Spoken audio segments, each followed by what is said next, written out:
And we're streaming. Are we live? Oh, shit. We're live. Oh, hello, and welcome to another podcast stream. We haven't done this in a long time. It's been. It feels like a month. I think it's been about a month since we last recorded. Seriously? It's been a while. It was early July. How do we even stay afloat? Yeah, who covers the overhead? Yeah. That's a good question. Yeah, I mean, like, just how? How does that all work? Well, we are, for anyone who is watching, we're about to do Once Upon a Time in Hollywood, Quentin Tarantino's 9th and supposedly second to last film, or podcast on that movie. So jump in with any questions or comments. We are joined today by Mr. Zach Schwartz. It's an honor to be here. Oh, Glad yes. to finally have my chance to come in here. You're our Yes. second. You're our second twofer Really? because we were on Empire Nation, our other podcast, and Wait, who's our other twofer? Matt Harmon was Oh, our first. fuck. Oh, that guy. The The worst. worst. I The hope he's- literal worst person. There's no chance he's watching. So. No, definitely not. No. Definitely clip it off, though, and make sure he sees it. I think we should. Arjuna, as the one who's actually kind of like cutting this, I want that clip Yeah. so that I can first Well, slack we're it to only him. streaming. We're not recording. That's So I'll fine. have to- You I'll have to grab clip it off from of the Twitter. Why do I have an SD card in my pocket? Did you steal that? God. That's a 64 gig. Quick, pull down the stream before they see that we. Seriously, for anyone at studio sees it. Tommy sends you an email right now. I'm just gonna run through my intro real quick. you Welcome three? to Was It Good? Yeah, you're 3. I'm not 3. I'm an adult. Welcome to Was It Good? I'm your host, Ravi, joined by my brothers, Christian and Arjuna. We just finished watching Once Upon a Time in Hollywood, the 9th film by Quentin Tarantino. We're breaking down how this movie stacks up to other Tarantino films, how it connects in the Tarantino film. All right, how it connects to the Tarantino universe, right? Oh, yeah. Because Never he have said before it's a connected connected to- universe. Is that Yeah, To and the there's, I mean, that after credit scene where Yes. the ad for And the Red we have a Apple special cigarettes. guest, That's Mr. like Zach Red Apple is Schwartz. like appearing on I think almost every movie. Huh. true? Oh. so that makes it connected? Nicely That's- done. No, That's- there's a few other things. There's also like there's also the fact that his universe has like alternate history. So like Inglourious Bastards being a big one, and then this one obviously being. Should we another just big have like one. a section where Arjuna goes, it's like the film nerd nonsense. Yeah. Arjuna, I take it think so. away. And then we should time him, and he has 90 seconds to vomit as much Like facts as and fast Easter in eggs 90 and shit. seconds. Quentin yeah. Tarantino. And then we cut him off. Vomiting he- with Arjuna. Is he real? Do we like Does him? he exist in his own universe? I mean, we don't know. mentally That's a probably. good question. Yeah. Yeah, I'm so curious. Actually, so we're on the stream right now. Yes. Mm. Does anyone want to venture a guess on what his last film could be?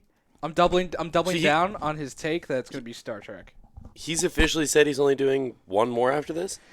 He has Juno said probably so. knows more He about said this, so. yeah. He said that he said multiple times in his career that he would only do 10 movies because he didn't want to get burned out. He felt like the industry was changing, and he wanted to do other things that he felt he was talented at. You know, a lot of the Quentin Tarantino bullshit. I love myself. Like juggling. Type of stuff. And he's always said- so this was could his- be. This was his 9th Daniel film. Day likes making shoes. He considers this his 9th film, even though he's had 10 theatrical releases. He considers Kill Bill one movie. Okay. Okay. Fair. So So he's not good with math, is what I'm hearing. For real. Math he is sa- hard. He says Kill Bill is one movie, but he said multiple times, and he wants to stick with that 10 movies will be his limit.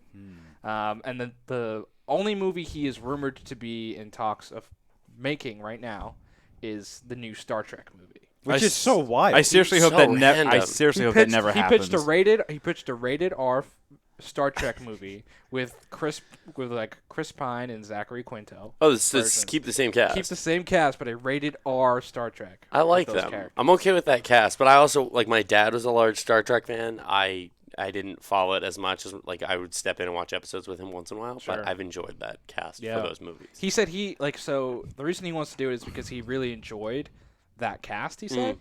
And because he grew up watching TOS, the original series, and really Yeah. loved like Shatner's Kirk. And he's like, no one can ever play him. And then he saw Pine, and he's like, he's not just playing Kirk, he's playing William Shatner's Kirk. So he's like, I want to do a movie with them. Interesting. I would watch it. I would love that if he did it. Be interesting. Nah. I knew you were gonna come back. Don't touch the things that are You don't important wanna to this world, combine- which is Star Trek. You and don't want to Star Wars. combine J.J. Oh, Abrams. yeah, I was gonna say this. Are you gonna talk in defense of J.J. Abrams? You don't want to combine. You don't want to combine J.J. Abrams' lens flares with Quentin Tarantino's 12-minute uncut one shot where nothing happens? Yeah, let's do it. No, please Would don't do be that. incredibly bad. Nah, brah, nah, brah. I'm gonna pass. Be on like that Krishna one. like filing his nail, and every time he files his nail a specific way, it's a lens flare. Interesting. I'm already sold. Take my money 12 now. minutes. Wow. No. And then to be Quentin, right? It no, wouldn't no, be no, no, like no, no, middle no. justified. It would be kind of like left justified, like from a low angle, with like Krishna's like left foot being the thing that's focused on, not Yeah. the actual.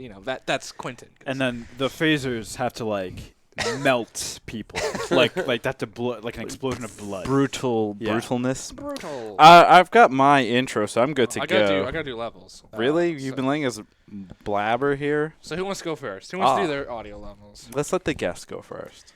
I'm the Zach guest. Schwartz. Glad to be here. I'm very excited. Hope this is helping. Yeah. Yeah, Good? get angry, get like passionate right now. I'm gonna yell at Ravi tonight. He's told me that already. Yeah, I I love had it. a few beers ahead of time. Ooh. Damn. Paced around in front of your house, muttering to myself, "I'm ready to go." Ooh, I like it. I like it. Okay, Oh, great. shit. Krishna, you want to go next? Yes, my name is Krishna, and I am not on the clock. And yeah, Shit, what if your bosses saw this? well, I have my laptop, and I still have the ability to do my job. So They say fine. multitasking leads to mental health diseases. Really? It's true. That sounds like the opposite would be true. It's a weird thing that they just came out with. It's a weird study that says like it leads to ADHD and it leads to like mental health issues. Doing what? Too much multitasking? Yes. Because they do realize we're always multitasking every second of our day, right? Technically. I don't know. I mean, it's true. I'm interesting. breathing right now Exactly. and talking. Exactly. You're blinking. What? Your cells are doing No, I've never stuff. blinked in my life. I know. Yeah, whatever. Anyway, I'm passionate. gonna get passionate. Yes, and I do not agree with you, Arjuna, because this is why. Yes, that's probably good. That was Okay. embarrassing. Ravi? I think go it was ahead. perfect. The CGI. Oh my god, the fucking CGI in this movie. Was there actually any CGI? It was all There's never pretty- CGI in Tarantino's Tarantino all about almost- practical effects Yeah. mostly. So. Yeah. Wow, props He to him. shoots in film too, because he's Fucking loser. because he's like the new digital age will kill us. Does That's that why mean- doing a Star Trek movie would be It's the really best. strange, right? 'Cause Does that- my you know, god! a lot of CGI. You yeah. would assume. Does that mean though that he's gonna? Does that mean he goes to? in space? Does he go to NFL Films out in like Philadelphia or Pennsylvania to get all of his film developed? Because that's one of the only He might, he film might. production He might. places that develops That like still 35 has, that still does yeah. all that NFL Interesting. films, which is kind of bizarre. All right, get angry. That was me getting That- angry. that was it, That was, yeah. that was angry. He said CGI. Get CGI. angry. Your haircut today, or your hairstyle, is embarrassing to the Ramgopal clan, and your parents. Have you seen your hair? Wow.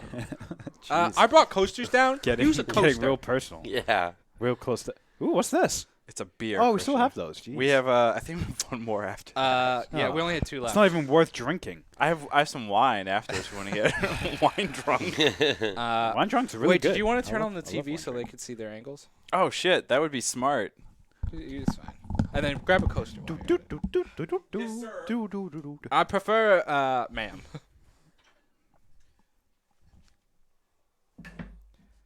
Boston. You might have to change the desktop because I usually have it on extended. That makes any sense to you? You mean the power settings? Look at the output. HDMI output. Yeah, you need to. Arjun, go to the desktop, right click, and hit display. Oh no, you go. You go back. I lied. Go back. Go back.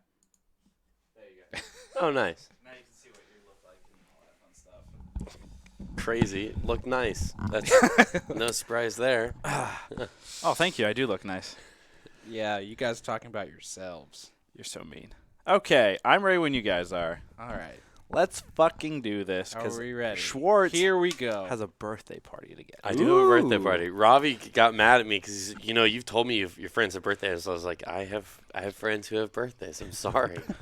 I'm having a How birthday unusual. party. It'll be in Japan though, so I that expect you to an make. invite? That's an invite. If you can make You it got out the to. ticket for me? Nope. You get yourself Oh, there. that's funny because the rest of us who are going with you, like the other 5 people, Yes. we're doing a separate party without you on your birthday. That would be actually kind of funny to be in like a foreign Get country. a cardboard cutout of him. That would be a great idea. Man, this Ravi is like, he's just so much calmer. So easy to get along with. As you get older, you just get more quiet. yeah, he's just really quiet.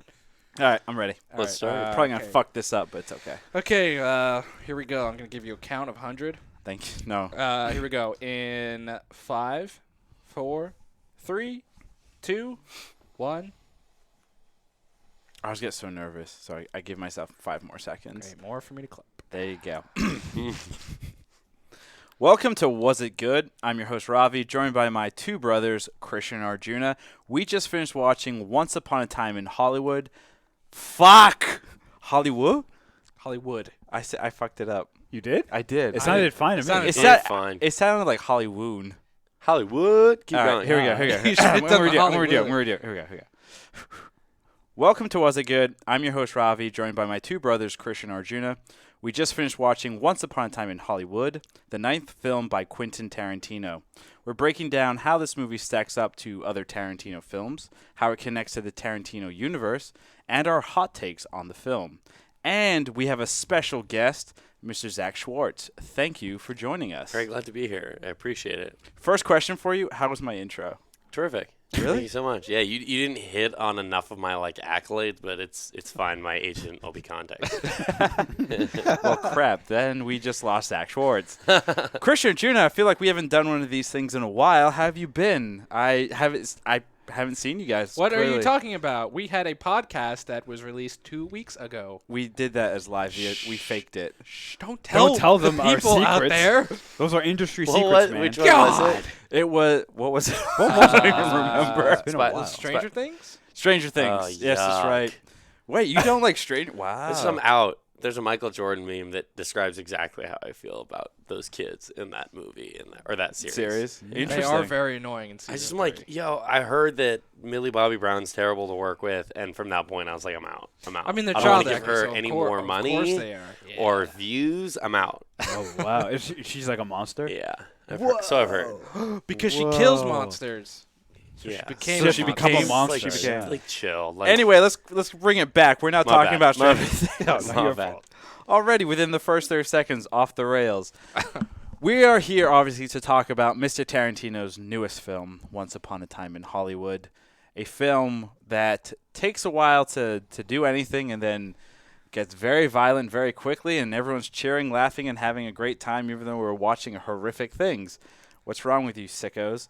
We like to kind of start these things off by kind of going around the horn and asking each other, what's your one word to describe, what's your one-word impression of the overall film?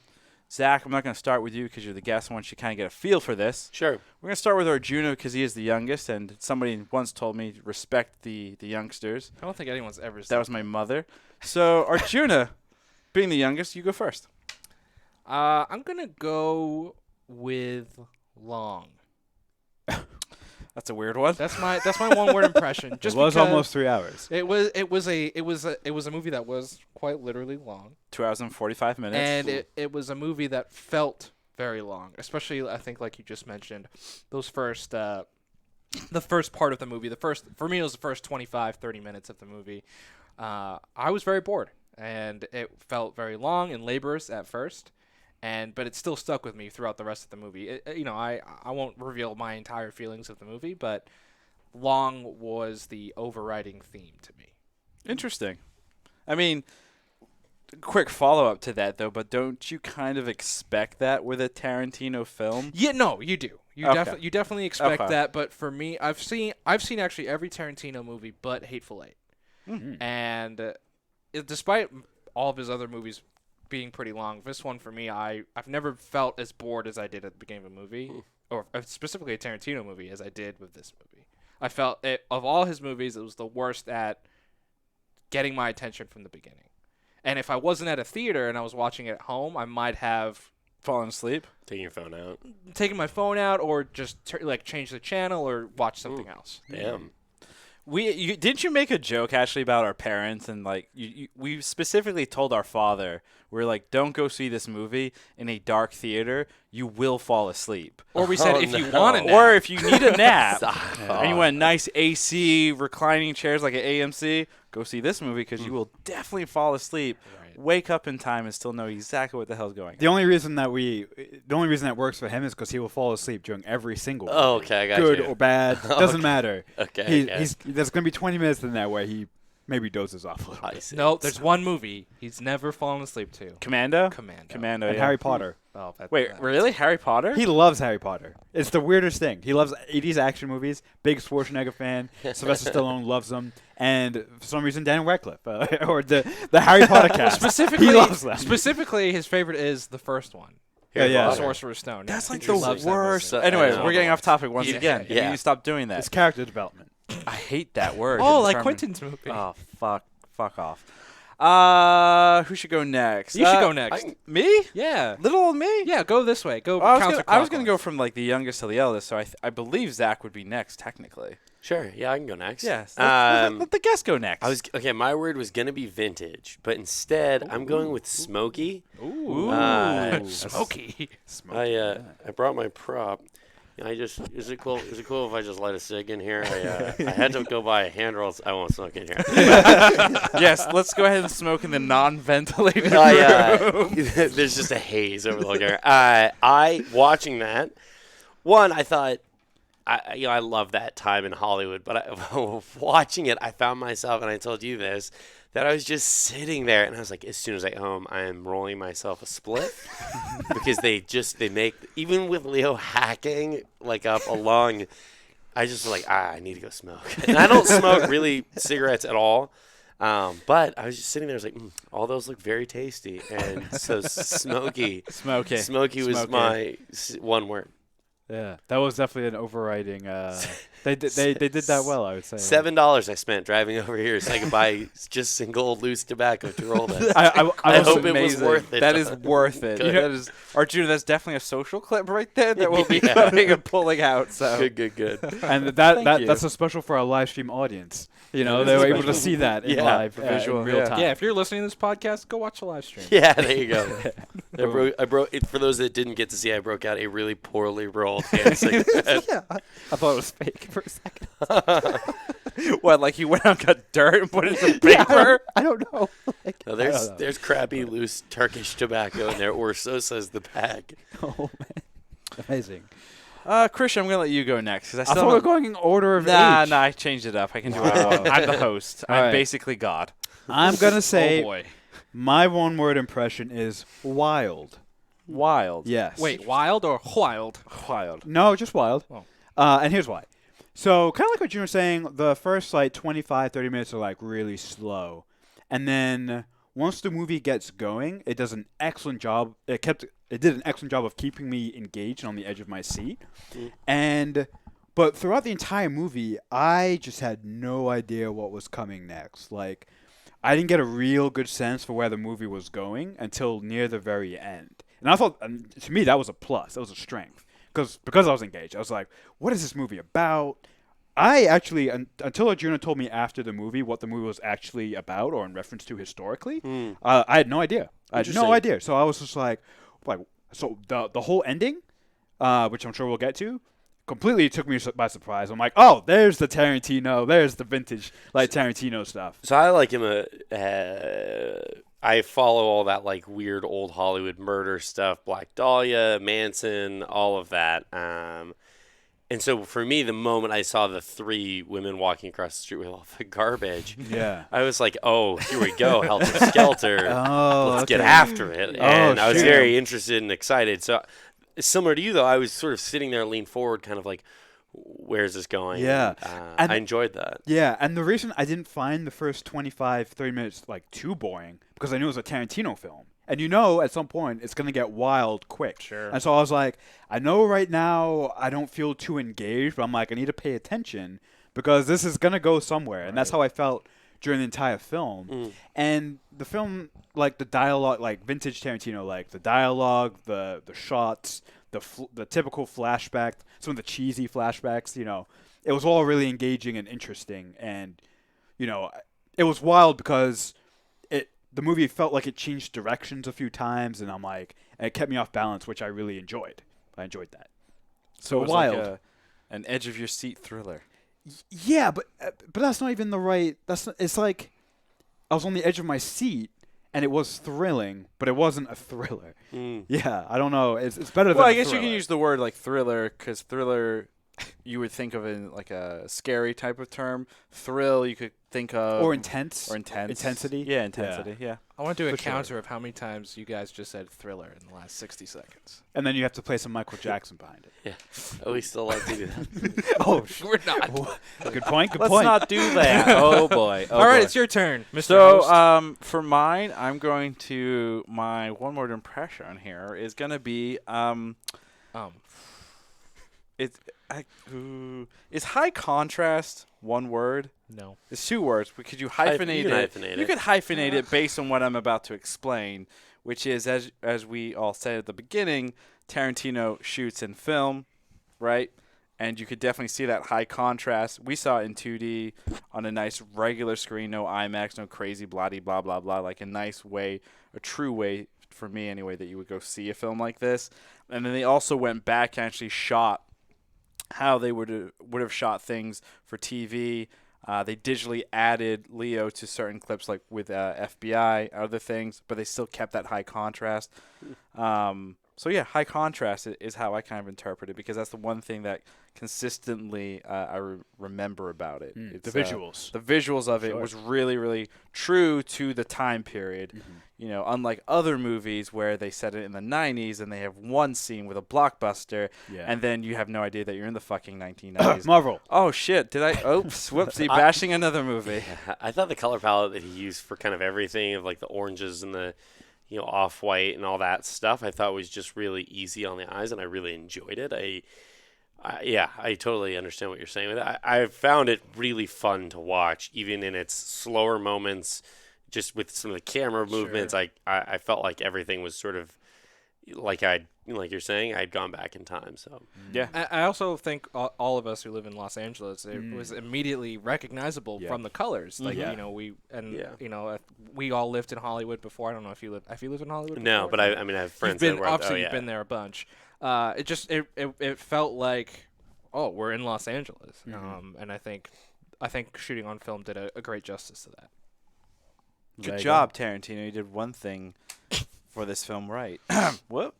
So we like to move into the section where we kind of recap the whole movie. This is a long one. And it's a long one, and our producer here, he's the one that actually kind of comes up with this. Oh my It's god. not as good. It's a novel. Really? Yeah. So it kind of breaks it down in terms of what Arjuna, through his lens, what he saw and how he interprets it, and kind of think of it, this section, as if Arjuna was hired to make the chapters of the movie.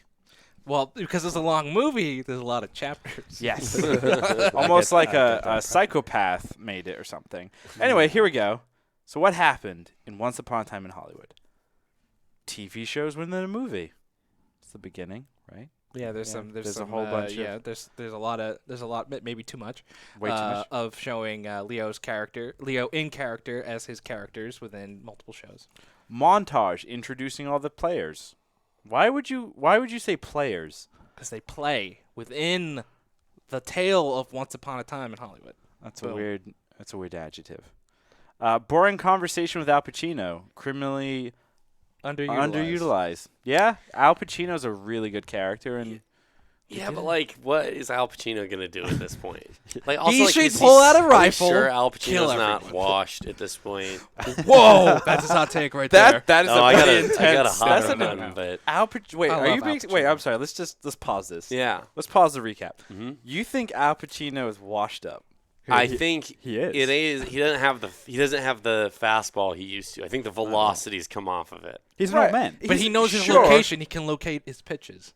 Yeah, He but paints does he the though? corners. Does he though? I don't know. I think he's walking a lot more than. My he's- point is, like, I thought he was fine. I thought, like, it was a nice thing. I didn't need.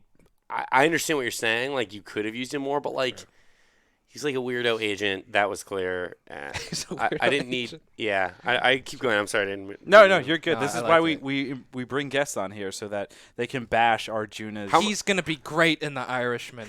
How much more is he in it? Yeah, he is. Yeah, Yeah. it's De Niro, it's De Pesci, Niro, and Pacino. him? Yeah. Wow. Every single mobster you've ever seen since like the movie. 1970s is gonna God. be in it. Love it. Ray Liotta. No, I Ray Liotta's want not it. in this. Let me He's get my not in let me get this. my sig back out. Fucking Chantix. So recap. So Sorry, continuing on. didn't mean to interrupt Yeah, you. That's okay. going back to the recap for Once Upon a Time in Hollywood. So after a boring conversation with Al Pacino, we move to, oh look, everyone winds down like a bunch of regular people. Dog food. All in caps. Dog food. I will say that was one of the most memorable things when he would open the cans up and then like hold it down and then just kick the. Yeah. At one point, Props to the prop department on It that. feels very like I think everyone's had to feed someone their dog food. hey, dogs are people too, man. True. Oh man.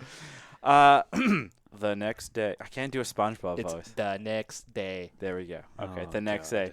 day. Rick Dalton's story. Goes to set like a loser. Forgets his lines like a loser. Freaks out like a loser. Gets commended for throwing a little girl onto the ground. Still a loser. That's Rick Dalton.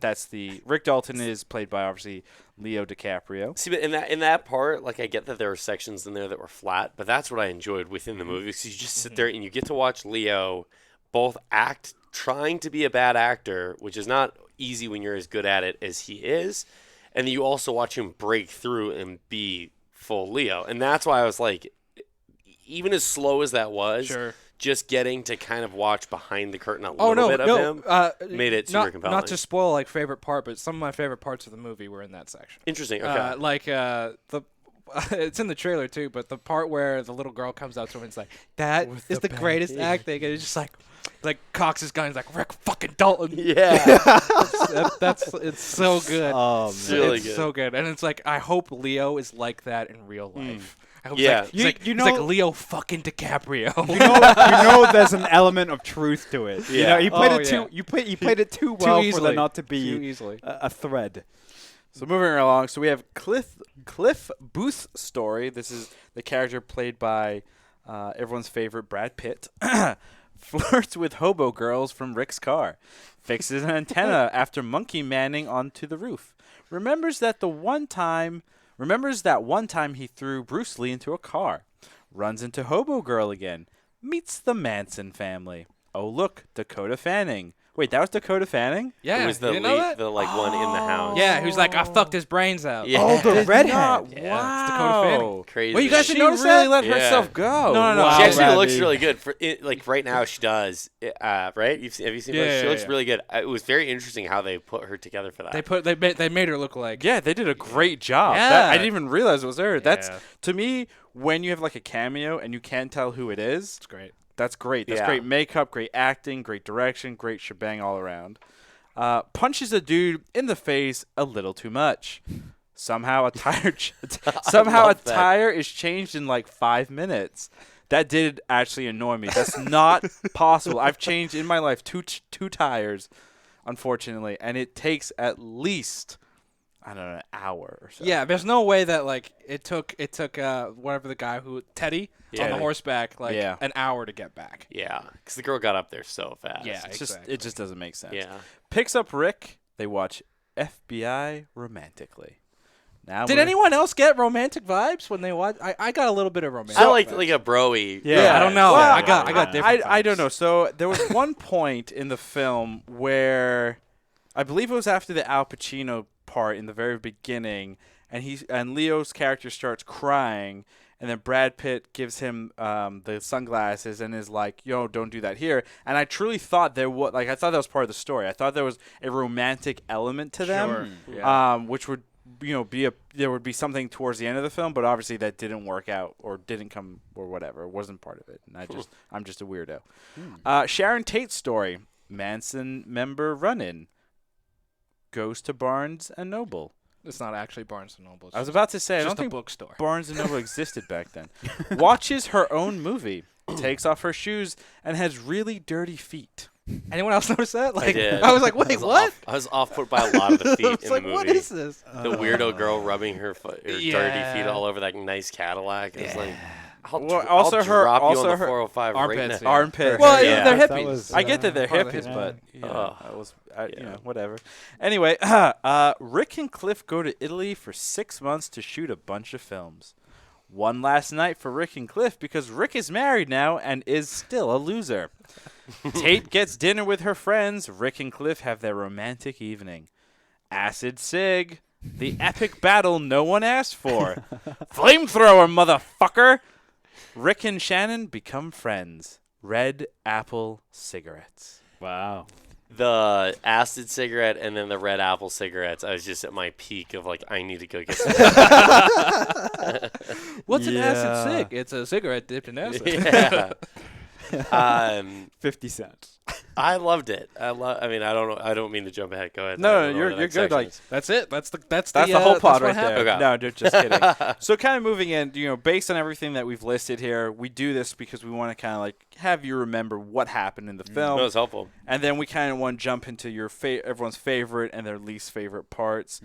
We haven't figured out the best way to do this yet. We're still learning. Everyone's still learning. Yeah, this is only our 50th episode. Yeah, exactly. It We're is? like, Yeah, this is number 50. Jesus by the way. Christ. Yeah, right on.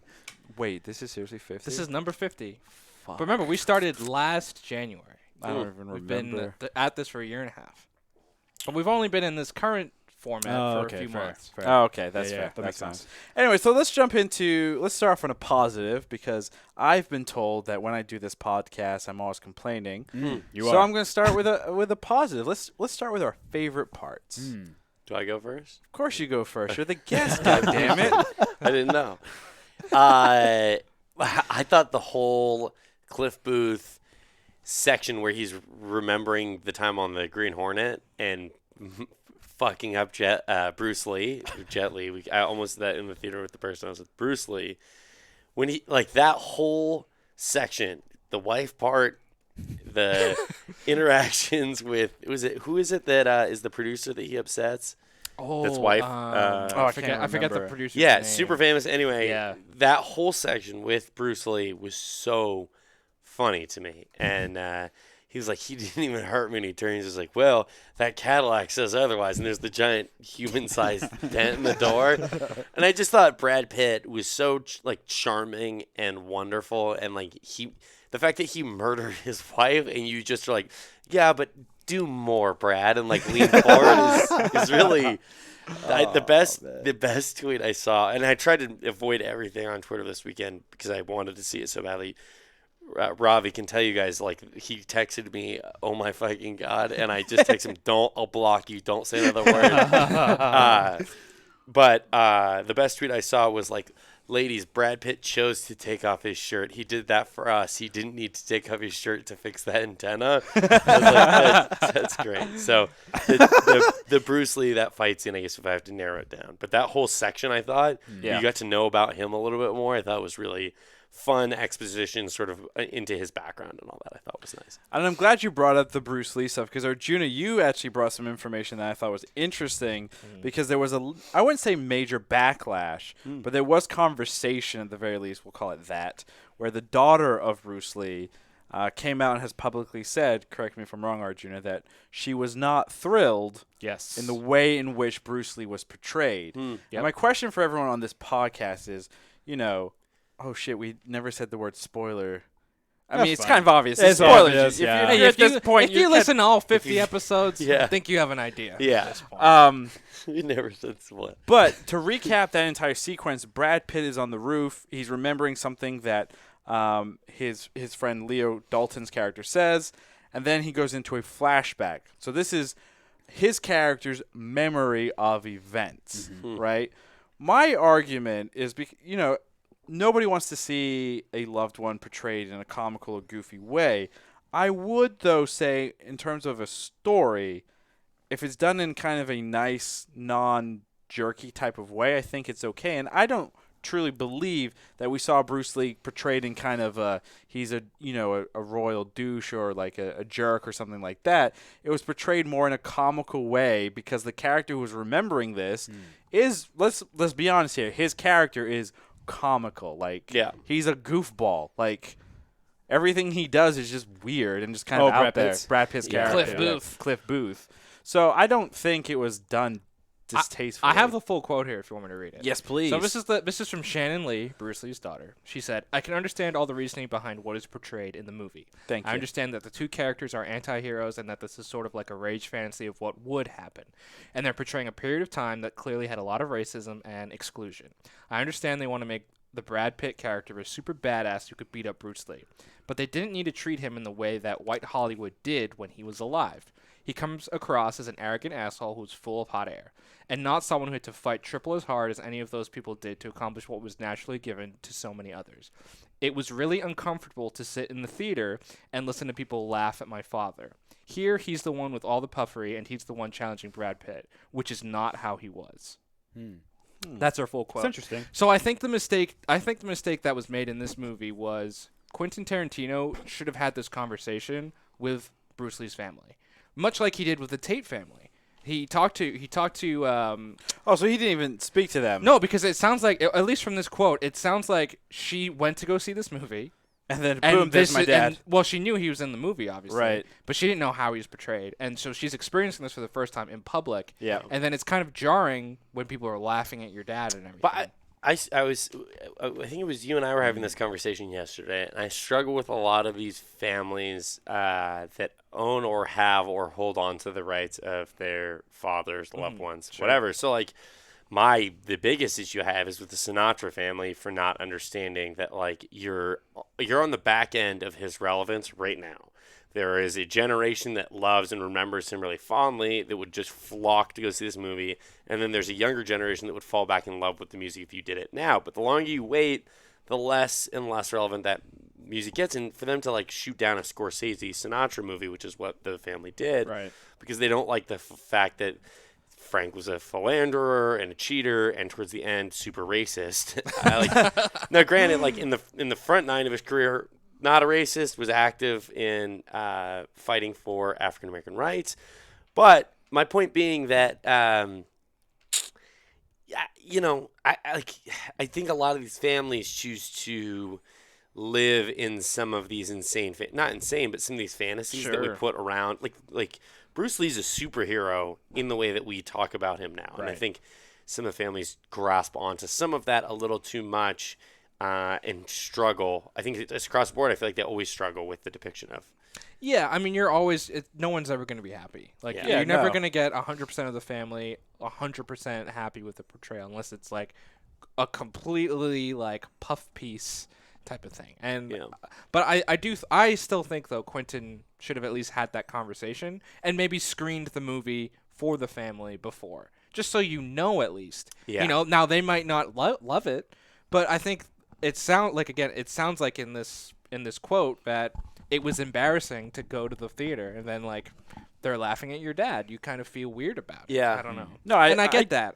That makes 100%. Like, And that that- makes sense. Like, yeah, if you're going to portray a historical figure and you're modifying history, Sure. then yeah, there needs to be at least a little bit of heads up. At least an email. Like, I mean, you could easily at least get the email like, "Hey, we're making this movie." CC them. Yeah, I mean, A VHS of it's the clip. not like Yeah. in 2019. It's not hard to get Yeah. contact with these people. Yeah, Yeah. that's fair. Yeah, technology and all that fun stuff. So that's where I think Quentin messed up because like he contacted the Tate family. I think Sharon Tate's sister saw the movie and like cried Loved over it. Margot Robbie's Yeah. performance. Like, why not just do something similar with Bruce Lee? I don't know. So moving on and keeping this positive because that was a downer and a half. Oh, I'm sorry. You're the one that brought it up. Well, that's just my Yeah. nature. Christian, what was your favorite part of the movie? Ooh, yes. I think I have two. I can't help but No, have two. you only get one. I get two. I'm the host. I know. We'll just remove yours. My first favorite part is when Leo is in his trailer. Oh, God damn it! This was my favorite. Yeah. After his first like take or his first like go around on the show that he's in, you know, the one that he's being the heavy. And he is literally talking to himself and swearing he's never going to drink again. He's a stupid idiot. He's a terrible actor. He's a hack. He's a has-been. He's washed up. He doesn't deserve this. He's like, he's psychic. And so he's like beating himself up verbally. like in the mirror and like slapping himself. And he's like, I'm never gonna drink again. I'm never gonna drink again. It just comes through. Okay, one more drink. This is the last time. And then it cuts to him, and he absolutely kills it. I love that so much mostly because I think every single person here and anyone watching it can identify with that. Like that negative self-talk. Especially around something that's so important to you, whatever it is. And you just beat yourself up. You're your own worst critic, and sometimes that negative self-talk actually pulls you out. Like it actually centers you and focuses you. So.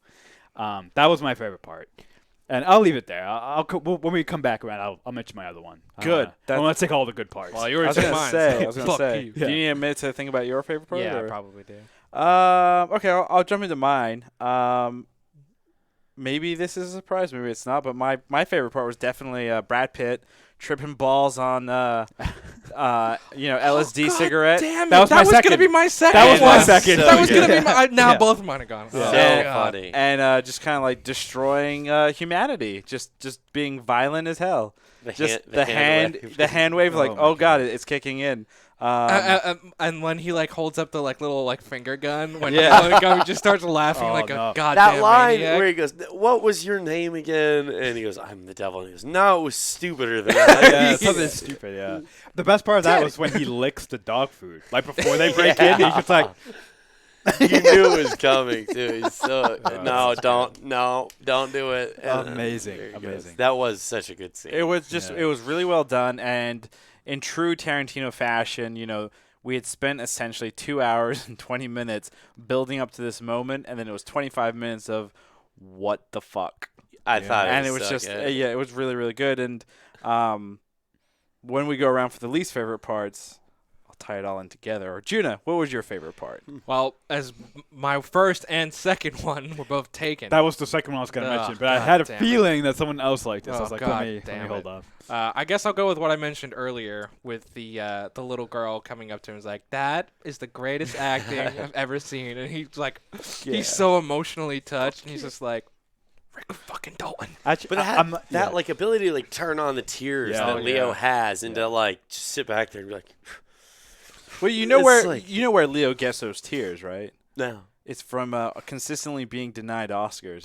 Built up over the years. But now where he's got like- one. He's got, He's wait, he's a got loser. one. Yeah, he's got one. What's He'll his get motivation now? He'll get I nominated think he should again. for this. I Man. mean, I think he should win for Tarantino this. usually is nominated for his films, regardless. so. In Yeah. conjunction with that, I to combine with that, to go off of his meltdown right before, where they actually have the long take of him sitting at the table Yeah. with Timothy Oliphant, and they show all the takes and they don't cut and anything. It's just like, just to see that process of them in character, then like break a character to be like the other character, and then like go back in. I thought that was a really cool scene too. Yeah. And a lot of Tarantino movies like build up anticipation, like Inglourious Basterds, right? The first scene with, when they go to the farm and you have the people underneath and they build up that tension, like that. It built up tension in a different way of just like a skilled type of like, is he gonna nail it? Is he not? And I thought it was cool. It was a little different than I think the typical Tarantino movie. The like using violence or some sort of higher stakes. Yeah. Like this was sort of a low stakes thing that became high stakes. Yeah, because, exactly. And I thought they did a great job like following the angles of what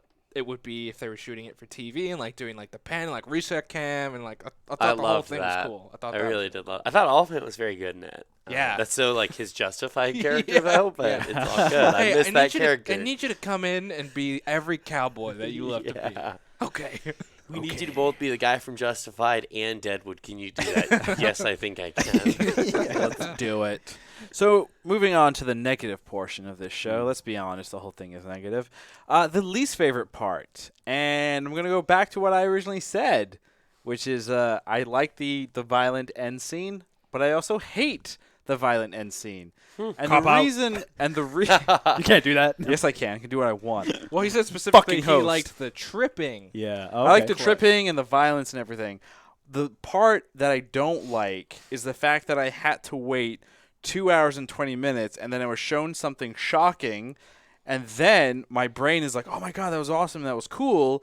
And I sit here and I question myself, and I question everything where I'm saying, did I only like that because I was put through fucking torture with 2 hours and 20 minutes of just nothingness. See, I like the nothingness. Whoa. I felt like So go ahead. No, go ahead. I was going to say, so you just admitted then you didn't like any of that stuff before. It was just too typical and too. But don't you feel like especially I think for people in general it's interesting, but I think having worked on any sort of set or with any sort of production stuff, it's really fun to watch that at a higher stakes level of like this is like I said earlier, it's like seeing a little bit behind the curtain with Leo. You feel like it just gets a little bit revealed. Sure. And I loved all of that. I thought the section when he goes to the Spawn Ranch, the like tension of like you're sitting there and you're like, this guy's for sure dead, and they're stringing him along. Yep. And how the hell is Brad Pitt going to get out of this? I thought that was nice, and I thought like so many of these things that normally require, like I said, violence or a bomb or some sort of ticking clock that's super high stakes weren't there, but he managed to make, at least for me, managed to make me feel like there is stakes and there's tension, and I just with Pitt and DiCaprio on screen, I was just in awe the whole time. But that's I think my biggest thing is that Tarantino, he's a great film director, but I think he's stuck in what he does, and that's it, right? He doesn't change with the times, right? He's not going to ever create that billion-dollar blockbuster or that new way in which we kind of consume film. He's not going to push the envelope in terms of filmmaking. He's doing something that has been done before.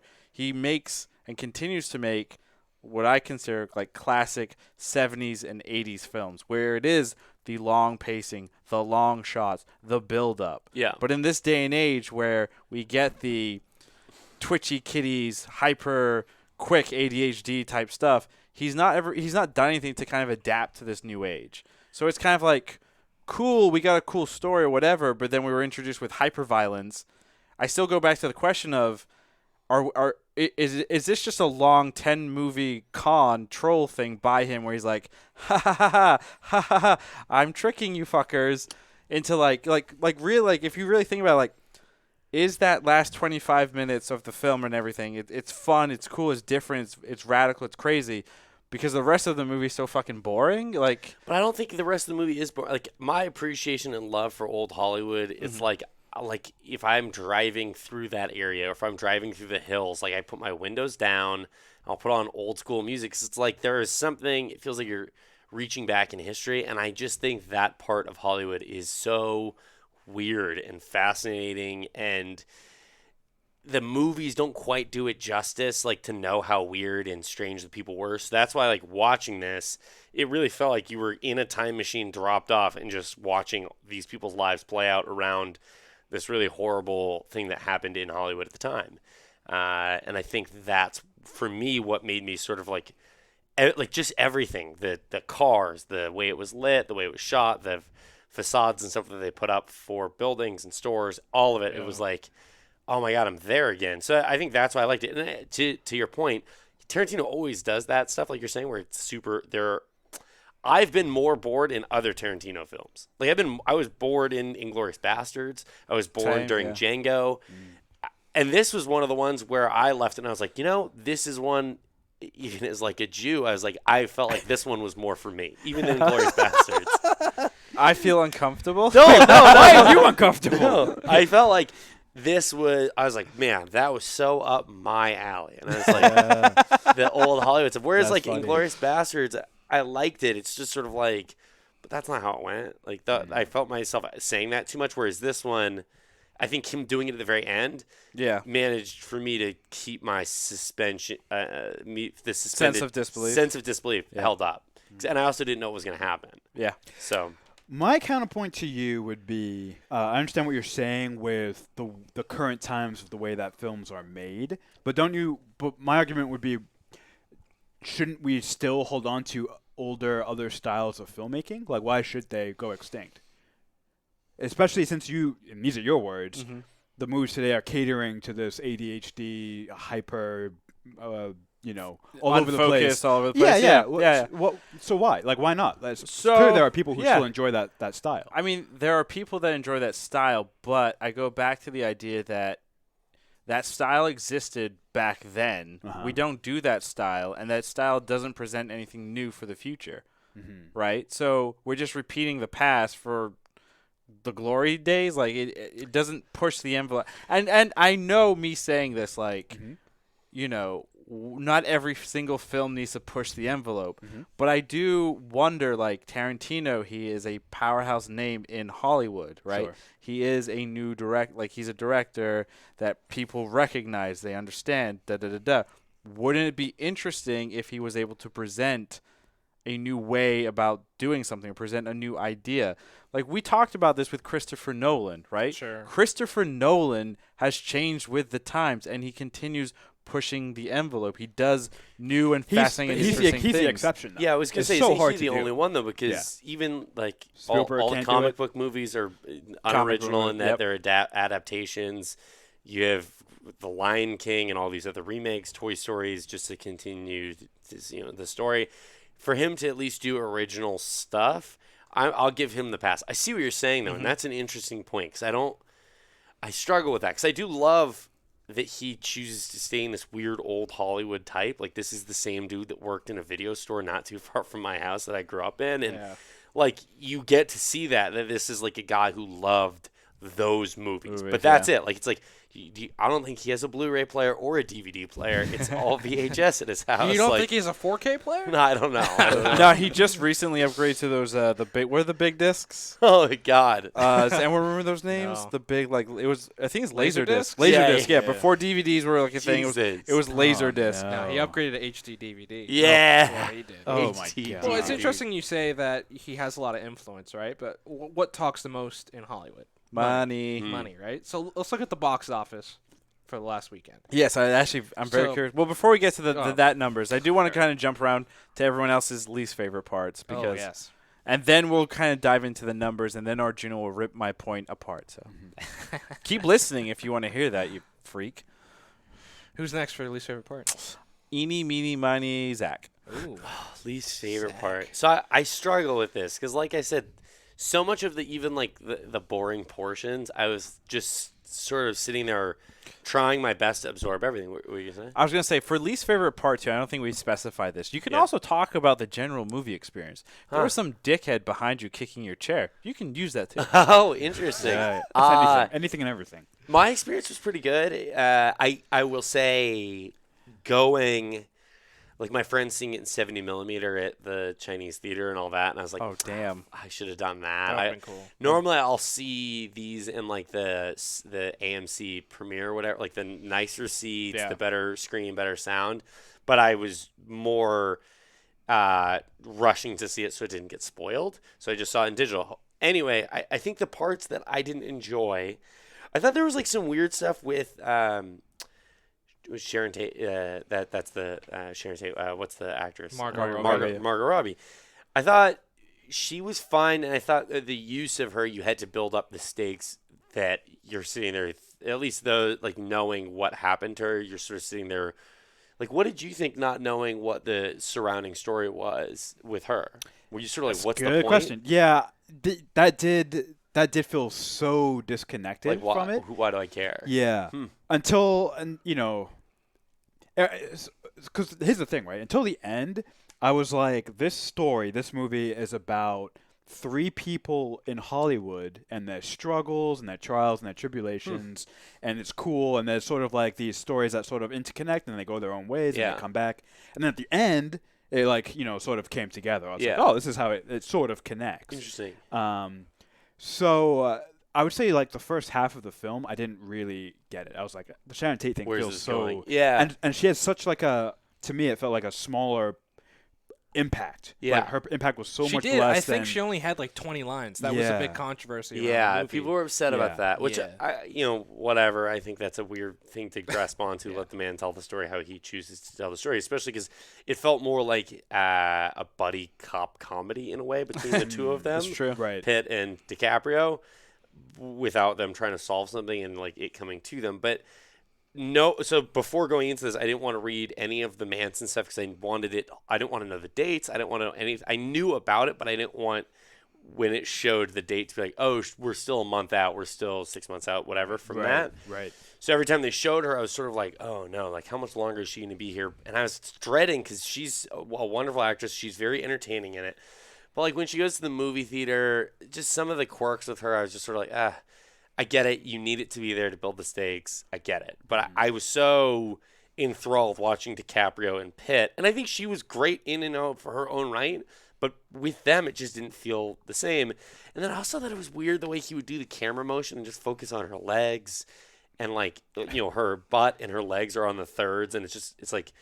Tarantino's a pervert. Yeah, yes. He's got like a weird. He's got a weird bondage. Like he's a pervert. Yeah. Like his filmmaking and what he does, and he's a fucking pervert. I was like, bro, come on. Like I get it, and I think in some of it, like her, I understand the effect it has, and I think it was done with some effect. I also was just like in those portions, like, oh, come on, dude. Like you're just following your legs with the camera. Like, come on.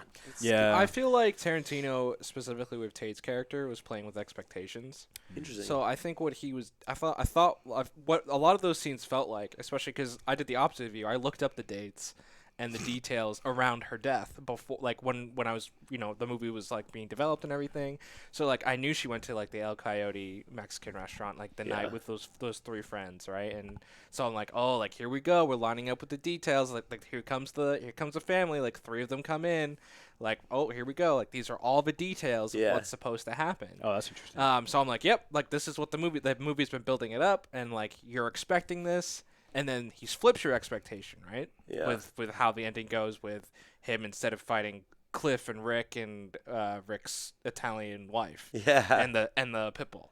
And the flamethrower. With the flamethrower, right? Oh my and god. so yeah, I just felt like with like Tate's character, it was almost like it wasn't about character development. It was like teasing the audience a little bit, like, oh, here's Sharon Tate, like here's kind what of you're dangling her out yeah, there. like Interesting. and like you're like, oh, here's the Manson family, like here they are, like digging around. Oh, here's you can see them now, like almost like Jaws. Like it's like the shark's gonna go by, but it doesn't attack. I feel like that was Interesting. part of the intent, and I think That's good. Then it was interesting. It was Very an interesting choice. In hindsight, I wish I had read the details because I for sure would have gone to El Coyote for dinner before going to the movie. Oh man! I wish I had because Have you- I feel like that's super dark, but also like that's a part of the movie that I thought was so cool. Is because there's these touch points that are still here that we still get, and I that's the stuff that's both inspiring and weird and fascinating to me. Yeah.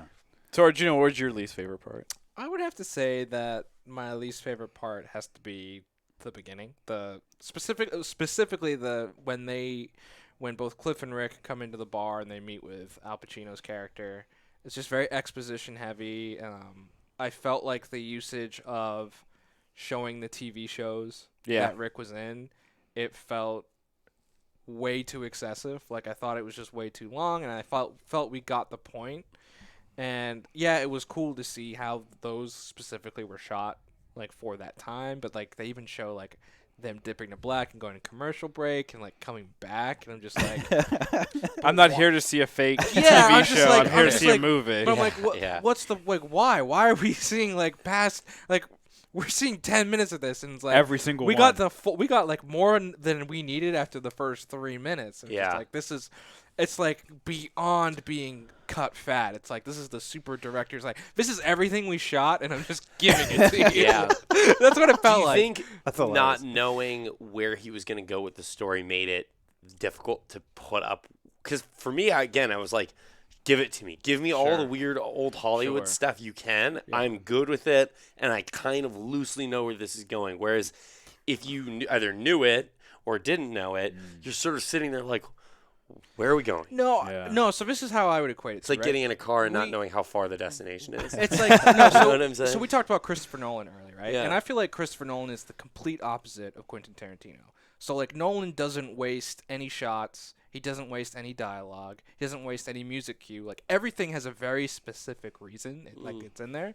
Quentin to me is just like, I'm going to put it in because I want to, like, because it helps establish, you know, and he's all about, like, the feeling and the exposition. Interesting. It's very film student like. Yeah, and you mentioned that. I want to bring that up. Like, Quentin Tarantino is like every film student's like wet dream, right? You know, I mean, I'm not gonna lie. I went to film school and I was a Tarantino like nut job in college, and I was like, I'm gonna make the next Tarantino film. And and everyone else. You know exactly. That's what I realized. Like everyone else in their fucking like roommate who's in film school is like, I'm gonna make the next Tarantino film. I was like, oh, great. And what that felt to me was, it's like this doesn't benefit the story. This doesn't benefit the characters, right? Because we're looking at a character who's playing a character. It doesn't tell us anything about the character presently, how they are. Interesting. And it's just Quentin Tarantino kind of flexing his muscle of like, look, I shot this 60s style TV show, and I'm gonna keep showing it to you. That's what it felt like to me, at least. And it sounds like there wasn't a justification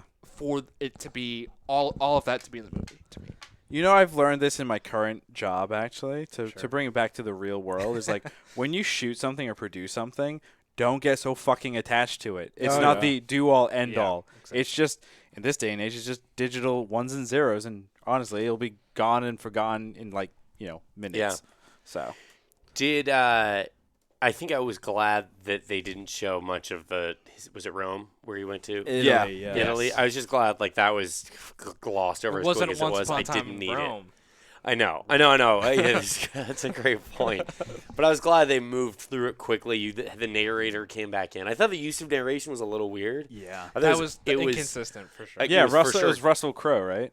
It was? No, Kurt Russell. Oh, God. Russell. I'm like, Kurt Russell Russell, who's the one who got mad at Pitt. Oh, wow. Yeah, that was Kurt Russell. I thought it was effective in filling in it was very clear that was probably an issue in the original script, and they said we can fill in these holes by just throwing a narrator in here, and away we go. I mean, it's the easiest way to do it, right? Yeah. Throw narration. Christian, you're the last one, and you're bald. What was your favorite part? It's sad. I wish I could come up with something different, but I'm going to have to echo what Arjuna just said. Okay. I think, the first 20 minutes, because maybe for slightly different reasons, because unlike Arjuna, who read everything about the movie or the historical events, I had no idea what this movie was going to be about. And so I was a little off-put from the first 20 minutes, because I was like, it felt like a prologue that just kept going and going and going. I'm like, okay, I want to get into the movie now. I'm like, it's Tarantino. I make fun of Tarantino. He's an easy guy to make fun of. Yeah. But at the end of the day, I still like his movies, and his movies are always interesting and lots of good visuals and thought-provoking. And that, the first 20, 25 minutes, that whole thing with Al Pacino, it just felt like a prologue, like it just kept going and going, and it didn't feel like the movie had started yet. Right. So I didn't know anything about the characters after the first 20 minutes. I perked up as soon as he starts crying and he gives him the sunglasses. That's when I'm like, we finally have some character development. Is that 20 minutes in though? I would agree. Yeah, it's like 20 minutes. Even if it wasn't, it felt like an hour. It felt a long time in, but we're like, oh my God, finally, these characters did something. Yeah. It doesn't help as well, and I'm gonna latch this part on, that we went to go see an AMC, and AMC is notorious for like 45 minutes of trailers. Yes. I'm gonna say right now, I'm gonna lump this in with my least favorite part.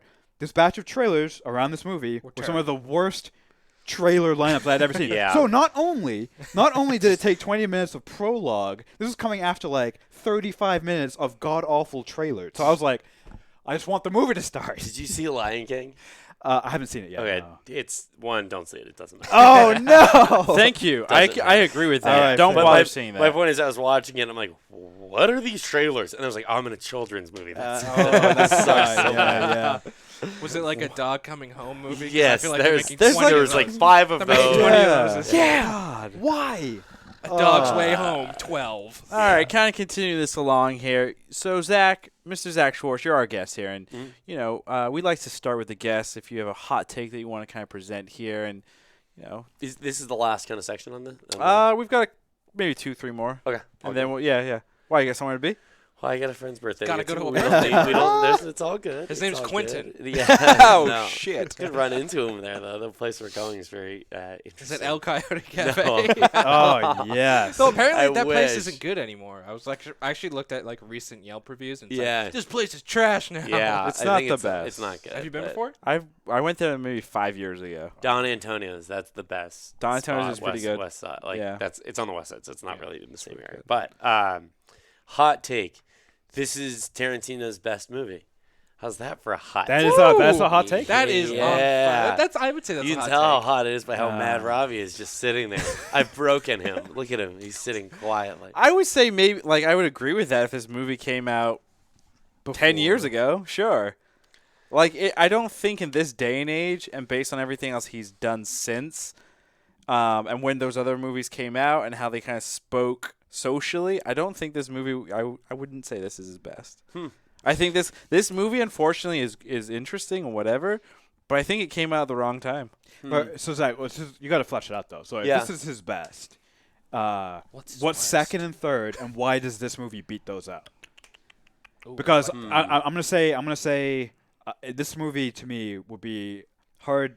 I think Pulp Fiction Yeah. might be his best. That was top that was three at what I would have least. it too, and then Yeah. I'd probably put at 3 Django just because of how interesting it was. I thought the characters were really good, but again, I thought there was boring parts. I just don't remember it's like appreciate that we got to watch Leonardo DiCaprio and Brad Pitt do a movie where they're just like buddies hanging out, cruising around Hollywood, being one super famous and one being kind of a weirdo has-been, or not weirdo has-been, but like this like weirdo stuntman. And I just think like, God, like I'm so glad someone made a movie where it's both an interesting story. You get to watch them cruise around like back in time, and then them two together, I thought were really funny. I thought Pitt and DiCaprio were both as compelling on screen on their own as any character Tarantino has had. Like, I don't think Bruce Willis's character in Pulp Fiction, when you're watching him wander around, is all that enthralling. When you watch Leonardo DiCaprio, like, sitting there on his own, crying, having these weird meltdowns, it's like, I can't take my eyes off this. I can't take my eyes off this human train wreck. Yeah. This is amazing. Yeah. And I think the performances we got out of both, I hope they both get nominated, Pitt for supporting and DiCaprio for lead. But I thought they were wonderful. So it's the performances and the chemistry that really. And I thought it was really funny. Just genuinely, they were both weird, but everything they said was funny to me. And I don't know. I don't remember the last like Pitt performance where I was like, God, that was just so fun to watch him in every scene. And and even DiCaprio, like it's not like The Revenant, he's always all that enjoyable. Revenant's to watch. so overrated. Oh my the god. The fact that around. he won the So Oscar for The overrated. Revenant is Crazy, mind-blowing. Well, that's Yeah. because the Academy, it was a pity They play. owed him, Like, yeah, that's all but it like was. they It hit was a so pity many play. better roles, but so many more. That's my point. Those two are on camera for Yeah. so much of the movie, and that whole They scene did a great job. where he's in the car with the girl, his interactions with the girl are very funny, and there are so many different actors you could put in the driver's seat that whole thing feels cringy and creepy.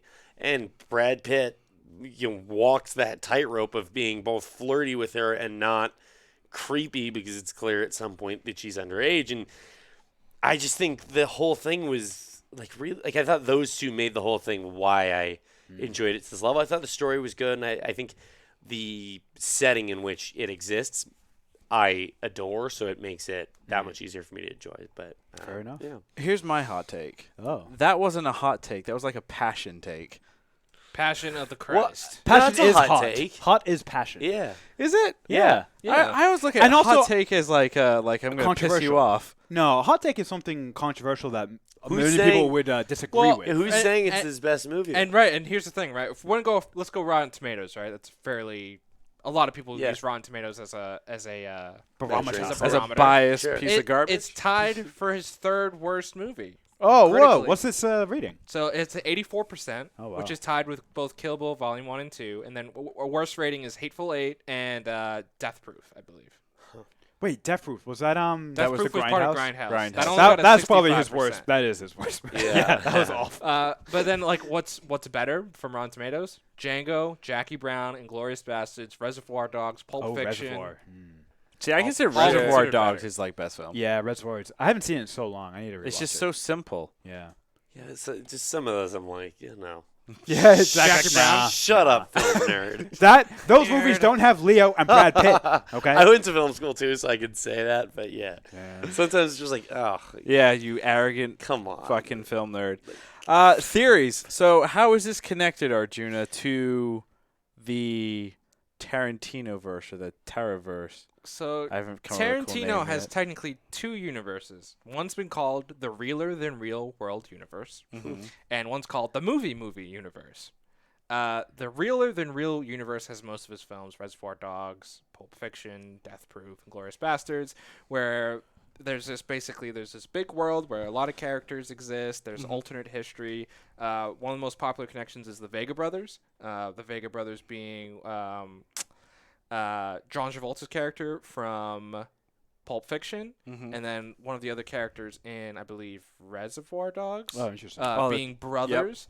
There's the Red Apple cigarettes, which appear he has a few brands that appear in almost every single thing, including the Red Apple cigarettes, Geo Juice, and Big Kahuna burgers. Has he ever come out and said anything about these connected He's universes? kind of referenced them a little bit, but I think he likes to kind of tease people and isn't like, oh. I mean, just because there's like the this. same fake brand, I can't see that as a way to. Yeah, connect but the I think like universe. specifically you put that kind of like mid-credit scene with Leo doing the ad. I think that's him like, especially There's it being a nod Red to it. Apple. Yeah. Exactly. Just kind of trolling everyone, maybe. Yeah, That's that's kind of his thing. What about his comments? Speaking of trolling, Yes. So when there's the scene with him and with Leo DiCaprio's character and the little girl, and they're going and reading books, her comment on Walt Disney being a genius. Yeah. So I believe it was when The Force Awakens was coming out.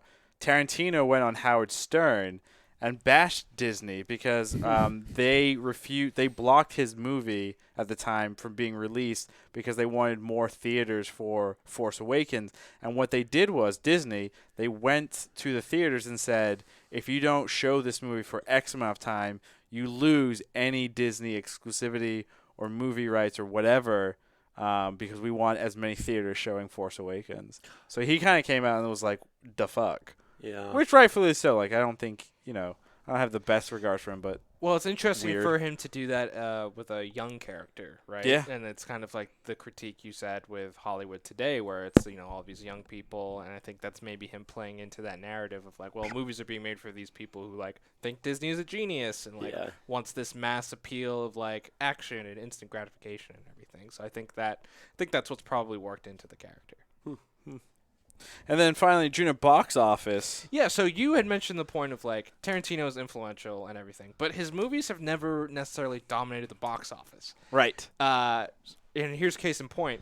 So Once Upon a Time in Hollywood opened this weekend. Yep. Finished second Yep. in the Oh, box no. office. Wow. Got $40.5 million, and still in number one for I think the second straight week. Lion King, which made almost double what it made. Right. $75.5 million domestically. Right. Beyonce sucks in that. Donald Glover sucks in that. Whoa, that's the hot take. At Zach. Put that in my mention. Zach. So I mean, here's my thing though. Like, where's my tinfoil hat? But Yeah. like, Tarantino's going to be allowed to make these movies because the creepy, crazy, weird Hollywood fucks and the Academy and all that bullshit are still going to fund that type of stuff. Yeah, because they're like, oh, this is Oscar bait. And Exactly. so but you have two types of films essentially that exist in the box office now. Yep. You got Oscar bait, which is low budget, probably $50 million or less. And then you got your $200-300 million Superhero sequel blockbusters that are going to make you $1 billion or bust. There's nothing in between. Yeah, I love it. Hollywood's so predictable and boring now. God, But it's nothing, original stories, at least. nothing brings me joy. I guess they're not that's original a you stories. problem. Like he told the Manson story and just changed the ending. Basically. yeah. Basically. Glorious Bastards Inglourious is the Bastards is story just of World War II. Real quick, so What? so obviously, like Django is slavery. right. So this movie has a big fact. This is Damn, I ruined my only argument. so this movie obviously has Charles Manson. This will be the final point here. This Yeah. movie has Charles Manson and his it doesn't have Charles Manson, but he has his crew in it. Charles Manson is still alive. I don't know if you guys are aware. Oh, of he this. No, he's dead now. Is he isn't dead? Yeah. I thought he was think he's alive. I thought you were breaking news here that he's alive. He's Go alive, back. and he's under. Is he? I thought he's dead. Oh yeah, I you're thought right. he just Oh yeah, died. he died just last year, 2 Yeah. years ago. Just recently. Damn, I was gonna ask. Wait. Did Manson see this? He was only 5'2". Yeah, he used to get up on like tables and talk. Holy Like if shit. he was in a Talk room to people. talking to like a group, he would like get up and stand on a chair to talk down to everybody. Wow, he was a short Well, guy. and He's so a he kind very of so interesting what's weirdo. interesting about Manson? I don't know how familiar you guys are, but Not at all. he like was an aspiring musician, I Yeah. believe, and he was kind of denied, and that's what kind of set him up to start this cult, and that's why Sharon Tate got murdered. The people that used to live in that house was a music producer that denied him. Yeah. So he told his cultists, kill the people in that house. They have to pay for what's done. Super close. He was super close to the Beach Boys. With like when they Whoa. were coming up, they were like all friends, and even up until he kind of went off the radar and started the Manson family, he was like, I believe, pretty close with I can't think of the guy's name, the lead singer of the Beach Boys, but yeah, the Wikipedia is his Wikipedia is an interesting deep dive, but scary. I mean, like I don't know. I would love to know or see another version of. I would love for him to tell another version of these weird Hollywood stories. Yeah. Tarantino. Maybe that'll be the final 10, or maybe Tarantino will Make Star Trek. make something personal for me, like a cool new sci-fi story that talks about time and dimensions. Oh, Star Trek. No. You know how he would do that? how? Be Chris Nolan. Wait. Whoa. Oh shit! They're the No. same person. This is how he would do it. It's really simple, actually. Yeah. The 10th movie would be proof that the whole thing is a connected universe, and he would take a character from every single one of his movies. It's just a and put them in the same So movie. it's just Oh a my documentary or God. something. No. That would be an actual awesome. movie. Like In some an time adventure, travel. Yeah. That would Yeah. be really fun. Is Yeah. they start getting dropped on different timelines. That You was- got Uma Thurman, like Bruce the Willis. Avengers Well, movie. so that was part of the yeah, Well, that's see, the that was Avengers movie. so that was part of the idea. The Hateful Eight, which was his 8th movie. Right. His original idea was to include some characters from previous movies. One of the biggest ones being Django. He wanted Django to be one of the Hateful Eight. What happened? He just decided like it was too forced. Like he didn't feel like it fit the character's arc or where he. Left Well, the you character. know, I may have seen that movie if he had put him in. to Christian's point though, real quick, if he wants to do something wild, weird, and crazy, he's been around for 20 plus years. Tarantino, Yeah. making films. We have the technology now to easily put characters in old films. Mhm. He could do something where he just goes through, takes clips out of every single film that connects it with like a certain group of characters or whatever, That's hilarious. retelling all of those stories and everything in this one grand final epic piece that ties it in nicely. If he was to do something like that, And it'd be Avengers themed. I would shut the fuck up forever. I want him Nah, to you do. I want wouldn't. him to do Ice Age 5. Oh, Oh my That's what I God! want his 10th movie to be. Just Something seeing all of the completely dinosaurs get left field. murdered. Yeah. Oh my God. SpongeBob. So we're at the end at this point, guys. So What? we're gonna go around and ask the age old question here of was it good? Zach, you are the guest, so we Sure. will start with you first. So how we do this is I'll ask you, then you ask somebody else, and then we keep going until everyone's done. Okay, Simple. So sure. Zach Schwartz, was Once Upon a Time in Hollywood good? Yeah, I thought it was great. I loved it. I will see it again. I think this time I'm going to get just so high. I'm gonna see it. because Acid cigarette. Oh my God. Get some. didn't get get- some El Coyote before or after. You think I'm joking about that, but I will go there, then I'll go see it at the Dome and just smoke a joint before I walk in there and just be on my ass. I loved it. I thought, I think that portion of Hollywood, I think even the earlier section, a little bit earlier than that, is even more interesting. But that time is so fascinating to me, and just to see it brought to life with such color and character and all that, I thought he really succeeded in that. It was magnificent. Krishna, what did you think? I'm gonna Was it say it was good. Okay. And I think what helped me a lot was that I had no idea what the movie was about. I just knew it took place in an older time in Hollywood, and I really thought it was going to be about a couple of fictitious characters trying to make it in Hollywood, and it was much more than that. And I loved that the movie kept me guessing for so long. I didn't know what it was about really. I didn't know where it was going, but it was still interesting. It still kept my attention the entire time. So for me, it was good. Ravi was Once Upon a Time. You gotta ask him. Why? Because I can't ask Arjuna. So you have to You're ask gonna him. Oh, and then you'd ask me. you. God, stay with I the formula, bro. What the hell? You guys. I almost missed. Yeah. you It's guys about just hot potato, unbelievable. like. Arjuna was Once Upon a Time in Hollywood good. Yeah, I would say yes, despite some pacing issues, despite being slow in the beginning. I think it found its footing. I loved the feel of the movie. I loved Leo and Brad's portrayals. I think I would argue that for both of them, it's their two best characters they've ever played. Oh wow! If I had to have a hot take, that would be my hot take. God Tyler damn. Durden, man. I don't know. This guy feels like he'd beat up Tyler Durden. Yeah, exactly. Probably, Take on Bruce Lee, man. Yeah.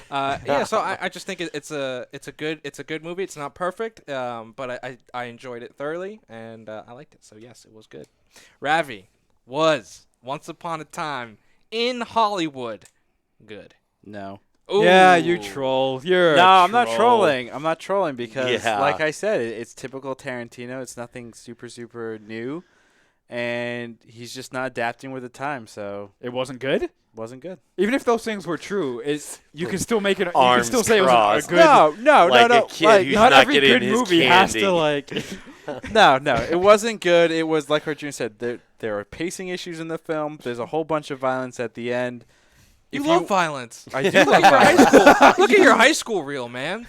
Oh my God! love Classic. violence. That Classic. shit got me in trouble. Uh, But yeah, it was not good to me. It was funny. So this is a Damn. direct quote from Ravi a few days ago. Direct quote. Damn. The more I think about this movie, the more I have to admit it was good.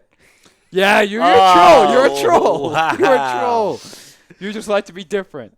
I go back and forth, but the one thing that's like, and we asked this other question, Zach, will you watch it again?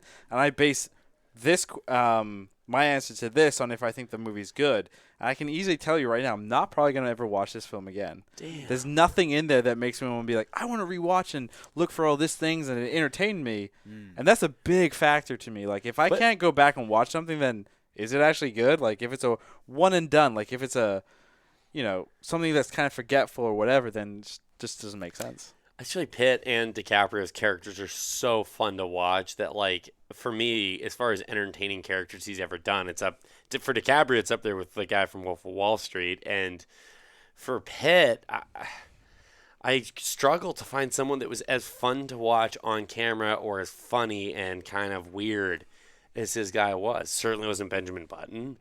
Like, What? You didn't love oh, no. Benjamin? He was Button? amazing. Benjamin Button's disease. Yeah.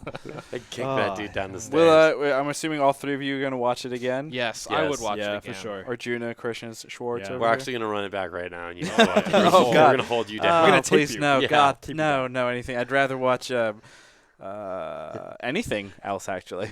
That's a lie. Thank you for listening. Thank you, Zach, for joining us. Is there a place the internet can find you? Yeah, you can follow me on Twitter at Zach, Z-A-C-H 3 times. Very proud of that. Ravi loves it. My coworker John loves it. Every And, time. Find me there on Twitter. Thank you again, Zach. This was the Was It Good podcast. You can find us on Twitter at Was It Good. You can find us on Instagram at Was It Good BTM, on Twitch at Was It Good. And I think that's about it. Yeah, that's cool. I'm Cool. done. I'm done with this. Hey, stay All right. frosty. Why? Don't say that. Yeah. And we're clear? That's the end of the Nice. record. We're Cool. still streaming. You can kill the... kill the stream. Hold on. Did we get any questions? Did we? Yeah, no, we're good. We're good. Was there a question? Some moron on Twitch saying that we have midlife crisis. No shit, we're having a midlife Potato head. crisis. Potato head in the corner, looking like a snack. Or a snake. I can't. It was SNAK. I'm like, is that Who's snack the or potato snake? head? Christian. me. What's yeah, the name? because Oh, What's the yeah, there you go. King Rayet. King Rayet. It's a beautiful name. There you go. Well, Well, thank you. Is it snake or snack? What's his midlife crisis going on the internet? commenting on Twitch stream. For people having a midlife crisis. Yeah, there you go. Wait, is he assuming that we're all gonna be dead? Like I'll be dead at 6? Okay, that's a good life, I guess. Wow. I'm gonna be dead at 52. You had a good either one. that or we all look old. I mean, I look old. It's potential. All right, I'm killing the stream. All right, peace out.